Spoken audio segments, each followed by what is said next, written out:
Hey guys, if your Bluetooth is not working inside of your Windows 11 computer, then keep watching, as in this video I'm going to provide you with some quick and easy solutions. So the very first thing we're going to do is head over to our start menu, and you just need to search for settings and then head over to the settings tab. From the left hand side, come over to Bluetooth and devices, and the first thing we're going to check is that our Bluetooth is actually turned on and enabled here, as obviously if this is turned off, this will be the reason why it's not working. So once you've made sure this is actually turned on, then we need to come down on the left here to Windows Update, and you should have a check for updates button here. So just press this check for updates button to ensure we are running the latest version of Windows, as this is another reason sometimes why your Bluetooth might have problems. So once you've installed any pending updates inside of here, the next thing we're going to do is come over to this search box, and we're just going to search for troubleshoot and then select troubleshoot settings. Inside of here, come over to other troubleshooters, and we need to scroll down to Bluetooth, and then we're just going to select run next to Bluetooth to run the Bluetooth troubleshooter. Now you'll need to go through each of the steps on screen, and this will try to identify any issues with your Bluetooth device. And another thing that you'll need to do here is come back over to the start menu,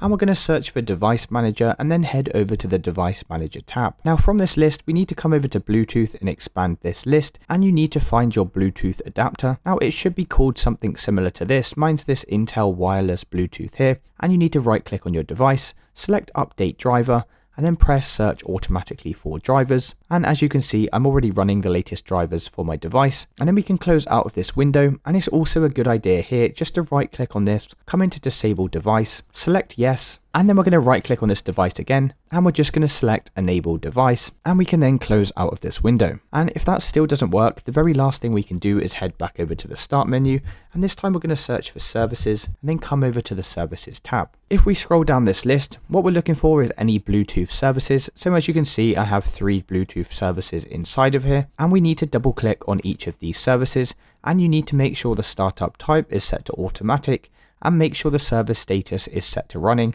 and we can press apply and OK. And you need to do the exact same thing for Bluetooth support service. Just make sure the startup type is set to automatic and click apply and OK. And lastly, do the same for this third one here. Just make sure this startup type is set to automatic, and once again press apply and OK. And you'll need to restart your computer for all of these changes to take effect. And once your computer's restarted, that should have fixed any Bluetooth issues you were experiencing. Now if you did find this video useful, then please consider dropping a like and subscribing. Until next time.